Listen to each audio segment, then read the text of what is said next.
hampir menyebut mungkin dari grup CL sendiri mungkin bisa saja Lovre bisa nyusul. Oke, kita langsung masuk aja di round keempat kali ini di map Bermuda. Lagi-lagi Bermuda kedua tentunya bergeser terhadap pesawat yang sebenarnya cukup condong ke arah kiri. Ini sama banget seperti di match pertama, karena sentosannya cukup jauh loh. Yes, dan gua melihat di sini area observatory ternyata tauntingnya langsung ditunjukkan. Observatory bosku, nih langsung diisi sama EVOS dan juga Rarki.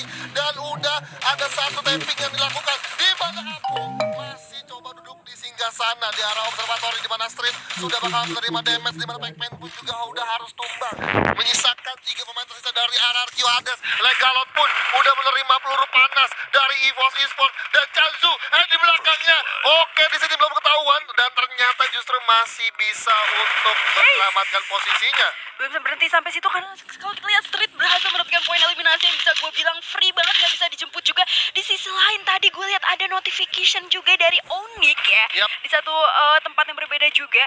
Oke, Onyx Lau sekali lagi berhasil mendapatkan kedok terhadap DG. Wow, ini yang menarik adalah DG sebenarnya lagi ada di posisi bottom dan lagi-lagi harus cukup struggling juga di awal, dan itu dia DG yang terkenal harus gugur di posisi ke-12 ya. Wow, dan kita bakal oke, di sisi lain pun ternyata Onyx Ares dihabisi lagi oleh Lovre King di area mil. Cukup cepat banget processing dari kedua tim, 3 tim yang ada di mil. Yes.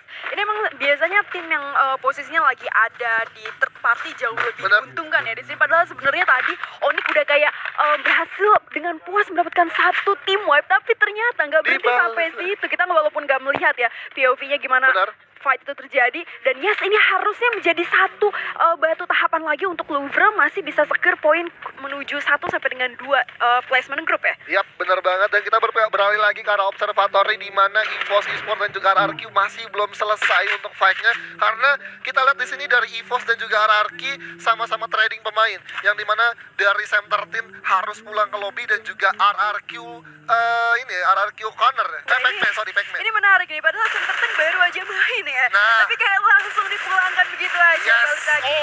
Critical damage dari seorang Abu dengan MP40-nya berhasil langsung menumbangkan tim dari satu pemain dari RRQ Hades, dan langsung saja diamankan lagi di Legalot dari atas lantai 2. Udah berdua dengan Kenzo. 2 pemain dari EVOS bakal tumbang oleh sang kapten terkuat di bumi. Masih ada Inhaler, bakal coba terus ditembaki saja gluonnya, dan ternyata Abu masih bisa untuk di revive. Dan kita lihat di sini dari Kenzo udah bakal langsung diamani lagi.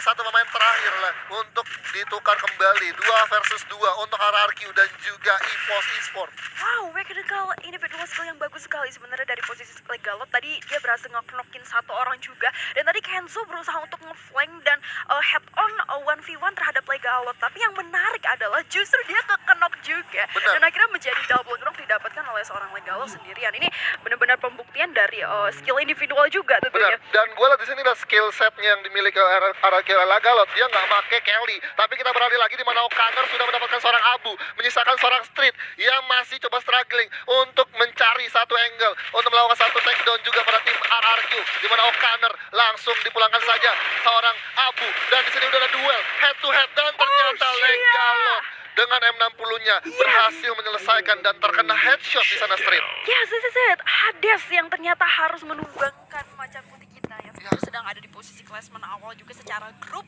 Ini yang menarik adalah justru EVOS dengan pergantian roster almost every match-nya justru malah menjadi bumerang balik buat mereka. Tapi kita udah bergeser dulu terhadap Nightmare. Ini dia gue yang langsung kena karena kena 3 firing dari 3 arah sekaligus, gak dikasih nafas sama sekali, dan boost Nightmare.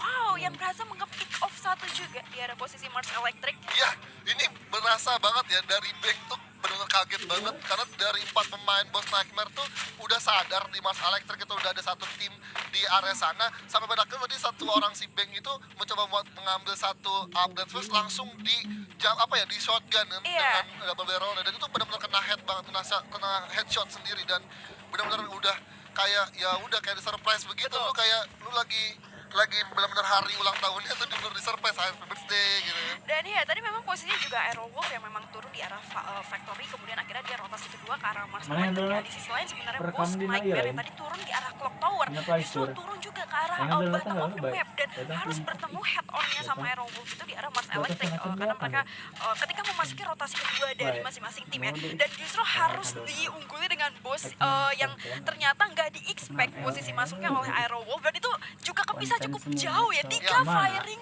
dari 3 arah sekaligus yang akhirnya harus di let go satu orang begitu aja. Tapi oke, karena sebenarnya nggak ke tim wipe juga, masih bisa ngebalikin mistake early yang dilakukan oleh teman-teman Aerowolf. Kita udah bergeser terhadap DG nih yang tadi sebenarnya sempat turun di arah bintang satu tim atas, bergeseran terhadap Pick, udah mulai rotasi lagi, bergeser lagi terhadap Blue King yang baru aja nyampahin tadi di posisi mil atas tentunya. Yes, benar banget, dan kita sini Jay sudah langsung melihat satu pemain dari Guns yang berada di atap rumah merah, dan udah ada Father yang bakal langsung coba maju berduel dengan Amek di sana dengan MP40-nya. Masih ada satu opsi duel yang sangat baik dari seorang Amek. Udah satu pemain dari Venom udah harus terkena down. Kids pun berduel dan ternyata nggak bisa sekuat itu karena ada Pew dengan ada barrelnya berhasil mengkena down. Oh, dan ternyata Pew udah harus terkena down juga, dan Father pun oh my god, Aura Esport ternyata kembali lagi satu percikan api kecil yang bisa menumbangkan tim low ranking di peringkat 9 ternyata. Ini menarik banget ya, ketika kalau kita rewind sedikit dari arah posisi pesawat yang awal, di posisi atas-atas atau perujungan dari pesawat ini ada 4 tim yang turun kan, ada Onyx, kemudian ada DG, kemudian ada Aura juga bersama dengan tadi Lovre ya. Tapi yang ketika DG udah tumbang, kemudian Onyx juga yang harus ditempati oleh teman-teman Lovre, ketika rotasi ketiganya harus head on antara Aura bersama dengan Lovre, justru Aura yang jauh lebih set up lagi dengan resource yang belum kebakar karena mereka belum fight ya. Kalau kita bercermin dari Lovre yang memang baru aja fight pecah di antara 2 orang sekaligus di area posisi Milso. Yap, akhirnya jadi satu keuntungan lagi untuk Aura yang dari tadi sempat kita mention kapan Aura back on track, karena dia butuh banget untuk secure posisi dan standing alone di posisi dia yang memang secara klasmen grup itu lagi ada di atas gitu. Benar, kalau dari posisi atau garis lurus pesawatnya ya, gue rasa memang itu jauh banget dari area Sentosa. Dan ketika Lovre tadi berhasil mendapatkan satu squad dari Onyx Ares, dia berasumsi buat jalur ke arah Captain, dan ketika jalur pesawatnya itu jauh dari Sentosa, mereka berasumsi bahwa memang Sentosa itu masih kosong. Dan ternyata pas udah mereka ke sana ternyata ada Aura Kejepit rotasinya, kejepit betul. rotasi sama Aura Esport yang udah lebih dulu nge-secure dari zipline Mars Electric, dan langsung dia ngamanin satu pulau Sentosa sendirian. Nah, ini menarik nih, karena sebenarnya Red Bull Rebellion yang turun di arah Plantation pas awal-awal bersama dengan Digetron yang turun di Bima Sakti Trip akhirnya bertemu ketika mereka berusaha untuk rotasi masuk ke arah Peak ya. Berusaha untuk masuk center of the map juga, tapi masih ditarik oleh dua-duanya karena posisinya agak susah juga kalau kita berbicara dengan Peak yang kita tahu dari satu kompon ke kompon lainnya tuh lumayan tersebar. Lumayan tersebar dan banyak banget. Maksudnya untuk dari sisi kanannya sendiri, kalau dari garis lurus pesawatnya itu sendiri memang banyak banget itu di area Peak. Dan kita langsung lihat aja player of the match kita ada Mr. Hawk dengan 4 kill di ronde ketiga. Oke, ini tim Red Bull Rebellion tadi berhasil buyah di match kedua di kalahari ya. Ya, tapi gue respect lagi karena Red Bull Rebellion ternyata in the last day perebutan golden ticket. Ya. Mereka kembali lagi back on track. Mereka ingat beberapa week juga sempet kayak turun banget, gak kelihatan performanya, tapi sekarang Red Bull udah mulai kayak naik lagi satu tahap demi tahapan lainnya. Udah satu peluru juga dari satu Baretta yang dimiliki oleh Jafra di sana, dan ternyata berhasil menggosongkan vehicle-nya, dan udah ada menerima peluru panas juga dari DG Esport di sini, mana dari Jafra terus coba memantau, dan Mora pun dari atas pun masih bisa dapat vision walaupun dia berlindung di satu box kayu yang cukup nyaman juga ya. Ya, jadi menarik karena memang DG Esport yang dari awal udah standing alone langsung turunnya tuh di posisi Peak. Pas mereka berusaha untuk rotasi ke Peak, udah ada yang nungguin nih. DG Esport yang dari awal belum rotasi so far karena memang masih berusaha untuk playing around di arah center of the map aja di Peak yang memang masih bersinggungan dengan zona selanjutnya. Nah, ini kita lihat juga nih ya, dimana IOG, Aerowolf, Boss, dan juga DG, Bigetron, dan Red Bull Rebellion itu udah masuk ke zona selanjutnya. Masih ada RRQ RRQ yang masih jauh banget jauh ya. banget. Waduh, Waduh, dia pulang kampung dulu, lupa ada PSBB hari Senin. Iya, jauh di mata dekat di hati. Waduh, hatinya siapa nih? Aduh, jangan Ada lah jangan. pokoknya. Oke, dan kita langsung berpindah ke arah Pocinok di mana sudah ada Aero Wolf Pro Team yang masih coba untuk bertahan di 3 pemain tersisa. Dan di sisi lain pun di nomor 9 itu ada Boss Nightmare yang tadinya dia udah ngisi ke arah mercusuar antara Sentosa dan Benar. juga Pocinok. Tapi Iya. ternyata justru bergerak karena memang zonanya udah nggak berpihak ke arah sana lagi. Ini Black yang tadi sempat ke pick off sama Boss ke Nightmare ketika mereka ketemu di rotasi Mars Electric. Sekarang udah mulai rotasi lagi ke arah rotasi ketiga di arah Pocinok dari kedua tim tersebut. Cuman perlu di-remind di mana Boss lebih advantage secara jumlah karena dia udah berhasil tadi numbangin seorang Black dan Aaron. Oh, Itu dan dia. di sana Halcyon terlihat Halcyon. oleh seorang Azriel. Entah dari mana tapi masih bisa untuk diselamatkan ternyata. Dan masih coba untuk terus coba dipancing dari DG Esportnya untuk datang kemari. Dan ternyata tidak untuk bisa langsung di revive. Dan sudah ada summoner drop juga yang bakal langsung coba dipanggil oleh tim Boss Nightmare. Nah ya di sisi lain juga tadi ada IOG yang udah rotasi dari posisi hangar dan akhirnya udah masuk lagi bersikutan di arah zona selanjutnya di pick juga. Ini yang menarik adalah Aerolov yang paling tidak diuntungkan karena dia posisinya di sandwich ditambah dia cuma 3 orang tersisa juga. Dia dijepit oleh 3 squad sekaligus yang masing-masing punya kompon kecuali DG yang agak sedikit sulit ya untuk jemputnya karena lumayan jauh arah open field-nya juga. Tapi mereka semua masih berempat.